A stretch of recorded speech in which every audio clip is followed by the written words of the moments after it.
को शांति का संदेश देने वाले महाकारुणिक भगवान गौतम बुद्ध जी के चरणों में कोटि कोटि नमन करती हूँ और अपने महामानव बौद्धि सर्व बाबा साहेब जी के चरणों में कोटि कोटि नमन करते हुए आप सभी को मेरा गर्व से नमो बुद्धाय जय भीम। साथियों, हम बात कर रहे हैं बुद्ध और उनके धम्म की। तो आज जो हम बात करेंगे वो करेंगे 7वें भाग की, तुलना और विरोध। तो जब सिद्धार्थ गौतम ने बुद्ध वो बन गए थे तो उन्होंने दार्शनिक और धार्मिक दोनों ही चीजों का अध्ययन किया और सर्वेक्षण किया। तो उन्होंने पाया कि क्योंकि जब वो अपने सिद्धांतों को लागू करना चाहते थे तो उन्होंने पाया कि यहाँ पर लोगों का जो दिमाग है कुछ ऐसे विचारों में जकड़ा हुआ है जिससे वो निकलना ही नहीं चाहते या पाप ऐसा कुछ समझते हैं। तो जिन विचारों में वो जकड़े हुए थे वो थे जैसे वेदों को वो अचूक मानते थे और उनमें उनका विश्वास था और उन पर कोई सवाल नहीं उठा सकता, ऐसा उनका विश्वास था। जो दूसरी जो बात थी, जिस विचार में वो जकड़े हुए थे, दूसरा विचार था कि आत्मा सैसरण होती है, आत्मा की मुक्ति होती है और आत्मा पुनर्जन्म लेती है, ऐसा वो दूसरा उनका विश्वास था। दूसरी चीज में तीसरा जो उनका विश्वास था वो ये था कि जो आत्मा है उसकी मुक्ति के लिए धार्मिक अनुष्ठान कराने चाहिए, यज्ञ करना चाहिए और बलि देना चाहिए, तभी आत्मा की मुक्ति हो सकती है। तो ऐसा उन्होंने तीसरे उनका वो था विश्वास। चौथा जो उनका विश्वास था वो ये था कि जो चतुर्वर्ण जो व्यवस्था है, जो ब्राह्मण, क्षत्रिय, वैश्य और शूद्र, ये जो चतुर्वर्ण की जो व्यवस्था थी वो एक सही व्यवस्था है, ऐसा उनका विचार था और उसका विरोध भी नहीं किया जा सकता, ऐसा भी उनका एक विश्वास था। चौथा जो उनकी पांचवी जो उनकी जिस विचार में वो जकड़े हुए थे, पांचवा जो विचार था वो ये था कि ईश्वर ने सृष्टि करता है, ईश्वर और ब्रह्मा जो है पूरे विश्व का मूला आधार है। तो ये 5 ऐसे बड़े खतरनाक जो विचार थे जो उनके दिमाग को जकड़ा हुआ था, जो षड्यंत्र के तहत उनके दिमागों में ये बिल्कुल बैठा दिया था और इनके प्रति उनके मन में श्रद्धा भी थी। तो ऐसा जो विचारों में वो जकड़े हुए थे, लेकिन बुद्ध उन विचारों से उनको आजाद करना चाहते थे, उनको मुक्त करना चाहते थे। तो बुद्ध ने जब ऐसी सारी जो विचारधाराएं हैं उनको अस्वीकार कर दिया। अस्वीकार इसलिए किया, उन्होंने ऐसी विचारधाराओं को सत्यता के आधार पर उनका प्रतिपादित किया और उन्होंने पहली बात जो कही वो ये कही कि मैं कौन हूँ, कहाँ से आया हूँ और मैं क्या हूँ। ऐसे विचारों को बुद्ध ने बेकार माना, क्योंकि वो जानते थे वो सत्य के आधार पर चीजों को मानते थे और इसीलिए जो लोग ये कहते थे कि हम ईश्वर हैं, हम ईश्वर का रूप हैं, तो ऐसे विचारों को वो बेकार मानते थे।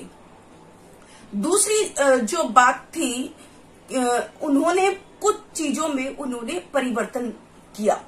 जैसे उन्होंने एक कार्य और एक कारण का जो सिद्धांत था, वो कार्य कारण का जो सिद्धांत था वो ये था कि अनुमान लगाना। जैसे एग्जाम्पल के तौर पे हम कह सकते हैं कि बादलों को देखकर वर्षा का अनुमान लगाना। तो इस तरीके से जो कार्य कारण का जो सिद्धांत था वो और उसके जो और जो सिद्धांत थे उन सब को बुद्ध ने मान्य ठहराया।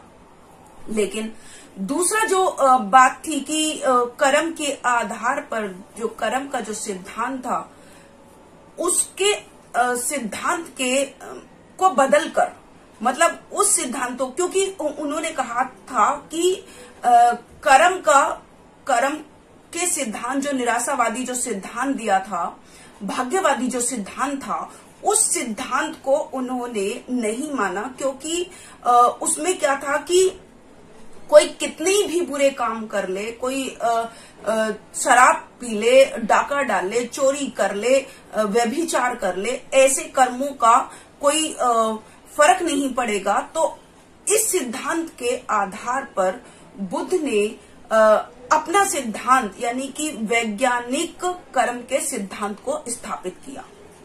उन्होंने इस सिद्धांत में परिवर्तन किया और कर्म के वैज्ञानिक सिद्धांत का उन्होंने प्रतिपादन किया, क्योंकि कर्मों का उन्होंने कहा कि कर्मों का जो फल है वो आपको इसी जन्म में यही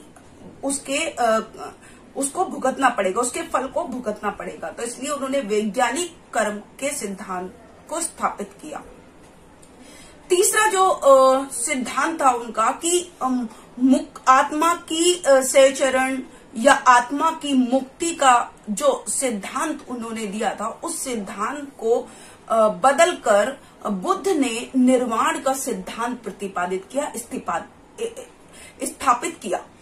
कि निर्वाण का जो सिद्धांत था वो ये था कि जिसमें लालच, घृणा और भ्रम या संसार में जो दुख से जो मुक्ति मिलती है वो निर्वाण का सिद्धांत कहलाता है। तो बुद्ध ने आत्मा की मुक्ति के सिद्धांत के बदले में निर्वाण का सिद्धांत को स्थापित किया।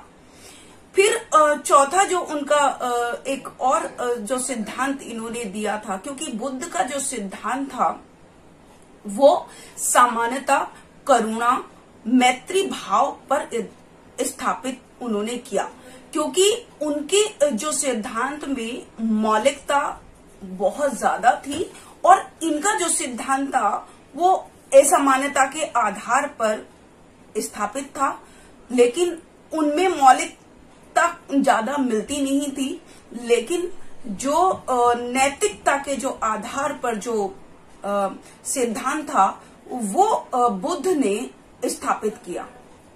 तो इस तरीके से कुछ ऐसे सिद्धांतों में बुद्ध ने परिवर्तन करके अपने सिद्धांतों को स्थापित किया। और फिर बुद्ध की, जब बुद्ध ने ये सिद्धांतों को स्थापित किया तो उनकी शिक्षाएं क्या थी, उनकी शिक्षाओं की विशेषता क्या थी, मैं वो आपको बताना चाहूंगी कि बुद्ध की जो शिक्षाओं की जो विशेषता थी वो पहली विशेषता ये थी, क्योंकि उन्होंने ये कहा था, उन्होंने ये शिक्षा दी थी कि जितने भी सभी चीजों का जो केंद्र बिंदु जो है मन है, यानी कि मन ही सभी चीजों का केंद्र बिंदु है, ऐसा बुद्ध ने कहा। तो क्योंकि मन अगर वश में किया जाए, यानी कि अगर मन को वश में कर लेते हैं तो सभी जो है प्रतिक्रियाएं जो हैं वो सभी वश में की जा सकती हैं। यानी कि बुद्ध ने जो कहा कि जो है सभी प्रवृत्तियों का जो पूर्वगामी जो होता है वो मन होता है, और मन को वश में कर लिया तो मानो कि सब चीज आपके वश में है, ऐसा बुद्ध ने कहा। और उन्होंने ये भी कहा कि मन ही जो दूसरी उनकी शिक्षा थी, उन्होंने कहा कि मन सभी अच्छाइयों का और बुराइयों का मूल स्रोत है, क्योंकि मन में अगर अच्छे सवाल या अच्छा चीज आएगी तो आप अच्छे कर्म करोगे तो अच्छा बनोगे। अगर आपके मन में कोई बुरी चीज आती है तो आप बुरे बनते हो, या बुरा काम करने से बुराई भी आपके पीछे पीछे चलती है।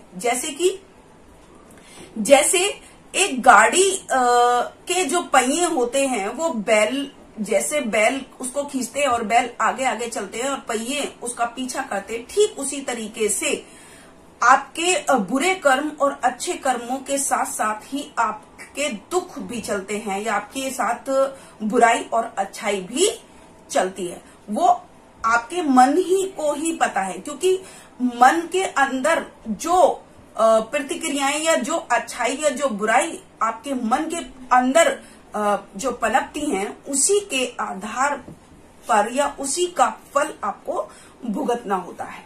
तो सिद्धार्थ गौतम जब बुद्ध बने तो उन्होंने पाया कि मन के कारण ही सभी दुख और सभी सुख मन के कारण मिलते हैं, क्योंकि सारी अच्छाइयों का और सारी बुराइयों का जो मूल स्रोत है वो मन है। तो ऐसा बुद्ध ने कहा। तीसरी जो उन्होंने शिक्षा दी, तीसरी उन्होंने शिक्षा ये दी कि सभी अकुशल कार्य से दूर रहना चाहिए, यानी कि सारे जो बुरे कर्म हैं या जो अकुशल कार्य हैं उनको नहीं करना चाहिए। क्योंकि अगर आप बुरे कर्म करते हो या किसी को बुरा बोलते हो या किसी का बुरा करते हो, तो आपके साथ साथ वो बुराइयां भी चलती रहेंगी और उसका परिणाम एक न एक दिन आपको भुगतना होगा। तो मन को कंट्रोल करना, मन को वश में करना, इसके लिए ध्यान देने वाली बात है। चौथा जो बुद्ध ने जो वो अपनी शिक्षा की जो विशेषता बताई, वो ये बताई कि वास्तविक जो धम्म है वो धार्मिक ग्रंथों के पाठन में नहीं है, बल्कि उसके सिद्धांत को पालन करने में है, उसके सिद्धांतों को पालन करने में है। तो इस तरीके से उन्होंने अपनी चारों शिक्षाएं, जो कि बहुत ही महत्वपूर्ण शिक्षाएं थी, और जिसने भी इन शिक्षाओं को ग्रहण कर लिया था वो सभी दुखों से उसने मुक्ति पा ली थी। और ये मैं आपको कहना चाहती हूँ कि बुद्ध का जो धम्म था वो बुद्ध का खुद का वो था, आविष्कार था।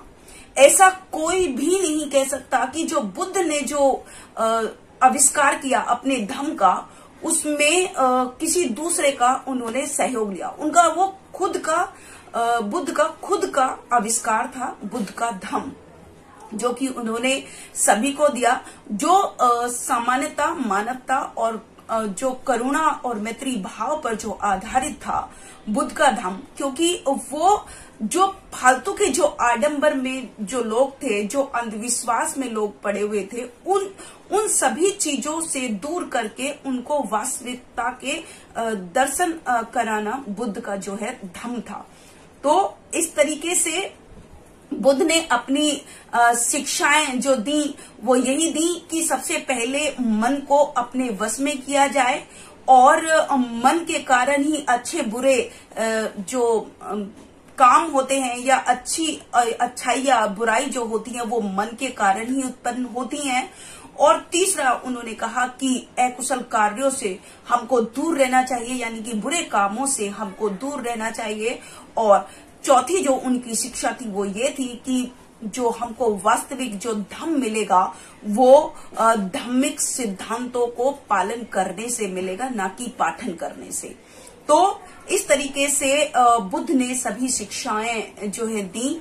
और आज का जो हमारा 7वां जो भाग है वो भी यही समाप्त होता है। तो कल फिर से एक नए भाग के साथ आपके सामने उपस्थित होंगी। तब तक के लिए मैं शकुन बौद्ध अपनी वाणी को विराम देती हूँ। आप सभी को गर्व से नमो बुद्धाय, जय भीम, जय भारत, जय संविधान। अगर आपने अभी तक हमारा चैनल सब्सक्राइब नहीं किया है तो सब्सक्राइब करें और घंटी का बटन बिल्कुल भी दबाना ना भूलें, ताकि सभी लेटेस्ट खबरें पहुंच सकें आप पे सबसे पहले।